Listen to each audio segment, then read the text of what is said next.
All right, well, look, thank you for coming out today. It's really lovely to be joining you here on the beautiful Sunshine Coast with such a sunshiny day. I'm Larissa Waters, I'm the Deputy Leader of the Australian Greens and the Senator for Queensland, and I'm really proud to be launching the Greens campaign on the Sunshine Coast today with a fantastic bevy of candidates, some of whom have run for us before, some of whom are first-time candidates, but all of whom are strong locals who love this area and would be a magnificent voice for this area.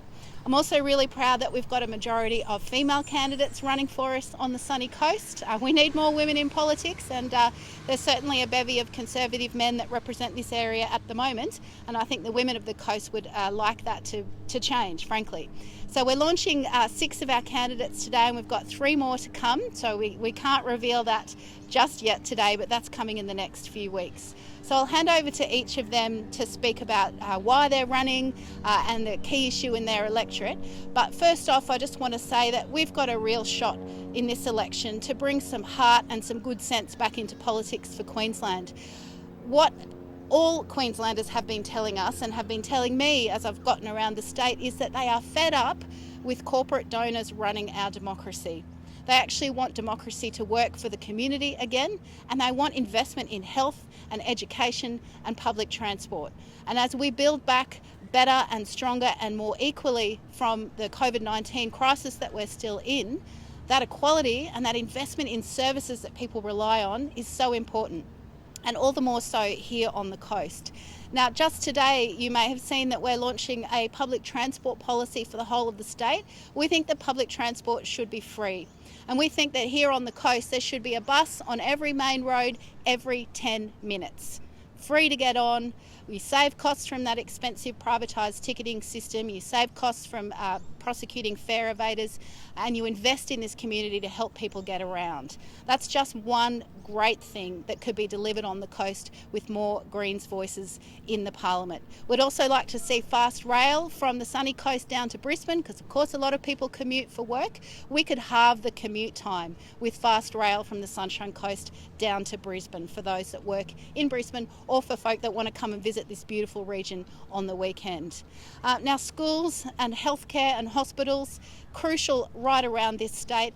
Here on the sunny coast, we need a good 400 odd million more for our public schools to increase the amount of teachers, to reduce the class sizes, and to make sure that parents aren't putting their hands in their pockets for fees for what are meant to be free public schools. That's a really great investment in our kids and in the future of our prosperity and our economy. We'd love to see more investment in healthcare with more doctors and nurses, and more bulk billing community health centres. That's always been a crucial issue for the Sunshine Coast, and one of our candidates will speak about that in more detail very soon. So health, education, public transport, and putting democracy back in the hands of the community are the key issues that the Greens are talking about in this state election. And we're really excited to build on the strong results that we got in the council wards. A couple of our candidates here ran for council and did exceedingly well. So we are optimistic that we can send that strong message to the Parliament that the people of the Sunshine Coast deserve better representation, they deserve good quality universal services, and they deserve a democracy that works for them, not just for lobbyists and vested interests and big donors. So with that, I might hand over to Sue Etheridge, who's our candidate for the seat of Nicklin and who ran in council last time and did exceedingly well. So Sue, take it away. Thanks, Larissa. Yes, I'm Sue Etheridge. I'm your candidate for Nicklin, and I'm a small business owner. I'm going to talk about jobs, an obvious choice for a small business owner, because it's very, very important that we, especially after the resetting after COVID-19 and the fact that we really, really need to do politics and jobs differently, we need to reset how we do things, and it's really, really important that our taxpayers' money is invested in real jobs and jobs that actually employ lots of people. I read recently that $1 million spent by the government investing in roads and bridges creates one job. $1 million spent by the government in health and looking after people creates 10 jobs. Whereas $1 million invested in education creates 15 jobs. So we really need to make sure that we're investing in the right sort of jobs, the jobs that employ people, more women and that sort of thing, which are on the lower socio-economic scale a lot of the time. And also we need to invest in renewable energy and that type of thing. We have a target of having 100% renewable by 2030. I mean, I'd like it to be 150% renewable. Why can't we export energy overseas? We've got the most sun in the world here. And also it'd be great that we actually start manufacturing green steel and exporting that. So there's so many opportunities, building social housing and that sort of thing here on the coast. We just have to start reinvesting or investing in the right sort of jobs, and you will get that unemployment rate down to something a little bit more respectable. Great. Thank you. Now, Rhonda, over to you. Just your name and where you're running for. Good morning, my name's Rhonda Scott and I'm the candidate for the seat of Noosa. I'm an accountant, a former small business owner and a former farmer.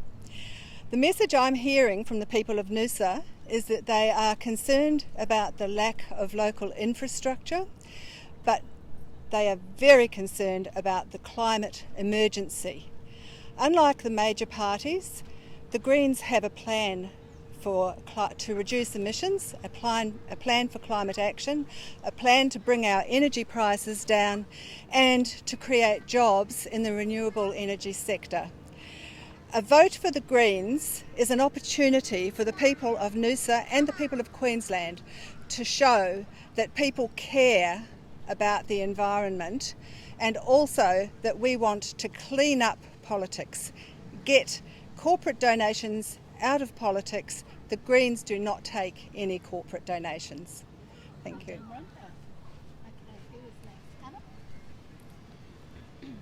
Hi, my name's Anna and I'm the Greens candidate for Kawana. I'm a veterinarian and a public health advocate, so obviously I'm passionate about promoting the health of humans, animals and the environment. My passion on the Sunshine Coast particularly is not only protecting the beautiful natural environment that we have, but also making sure that everyone can be healthy and seek healthcare when they need it. Access to bulk billing doctors, as Larissa mentioned, is a real concern for a lot of people on the Sunshine Coast, and also having transport to access those services. So improving public transport for younger people, for elderly people, people that don't have cars or may just not be confident driving to healthcare, and ensuring that when they get there that they're not out of pocket and that they're not worried or putting off seeking care because they are concerned that it's going to put them in a difficult financial situation.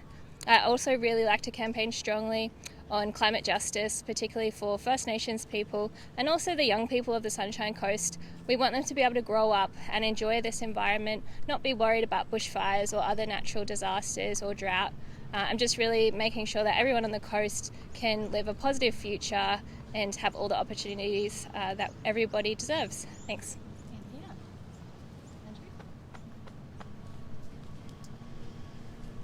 Hi, I'm Andrew McLean and I represent the people from Glasshouse, the beautiful Glasshouse. I'm a mechanic and the point of difference here for the Greens is that we do not take corporate donations.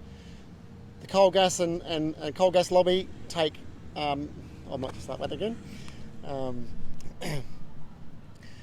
The coal and gas and minerals that they take out of the ground, we only get 7% from that. To compare, Norway charges 51% for their coal and gas and their petroleum.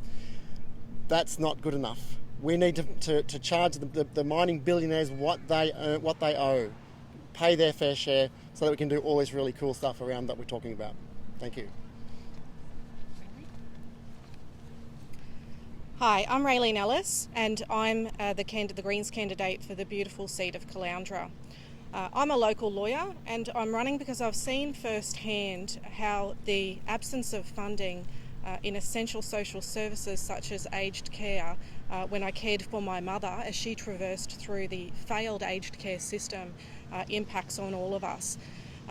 Socialisation has damaged a lot of those services. How do you balance my mother's dignity, all of our mother's dignity, with shareholder profit? But I want to talk today about our other social service, our public education system.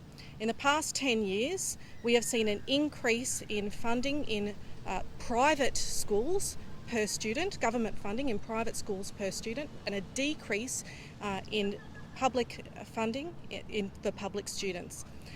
There is currently a $5 billion gap in what is needed to fund our public systems as provided by the government. The Greens want to address that by investing $8.1 billion in the schools, in the public schools throughout Queensland. That would translate to $445 million for the extended Sunshine Coast region, including Noosa and Gympie. And for my electorate, Caloundra, $45 million for the public schools. Families after the pandemic are doing it tough.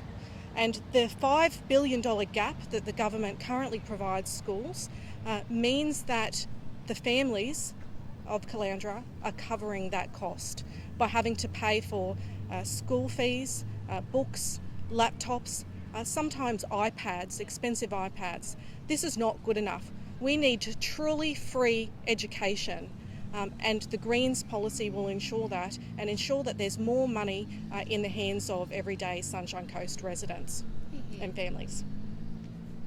Does anyone have any questions?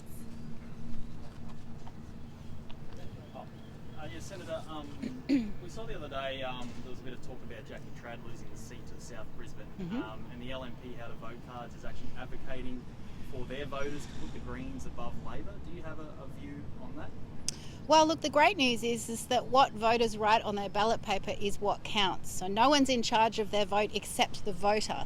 And people will make their own choices. We've got a really great chance at taking the seat of South Brisbane. We've also got a really good shot at winning the seat of McConnell and retaining the seat of Maiwar in particular in this state election, and an outside chance in a handful more seats as well. So we're really excited about our prospects, and people are desperate for their democracy back. So how people vote is up to them. They can either be guided by the suggestions on a how to vote card or make entirely their own decision, but importantly, it's always up to the voter. And no one else controls their vote but the voter. Quite a bit of Greens vote around the Cedar Cooper area too. Did the resignation of Kate Jones throw the Greens off a bit? Were you prepared for that? Well, I don't think anyone was expecting the departure of a young woman from Parliament, but the Greens have a young woman as a candidate in Cooper, Katinka Winston-Allen, and she would be a magnificent representative for that area. I grew up for most of my life in that area, and I know it's a wonderfully heartfelt and intelligent and excellent electorate. So we're excited about our chances in Cooper. But the key thing is Queensland's Parliament needs a shake-up.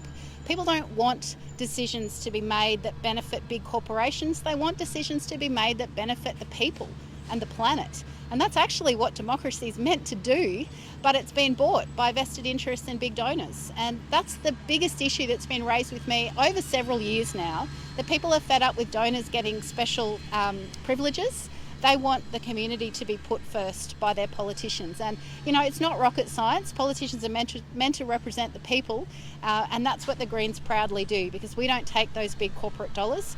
We're here to work for the people. And if we're elected in any of those seats, which we will be, then we will fight for those communities and no one else. Not the big donors, not the lobbyists, just the community.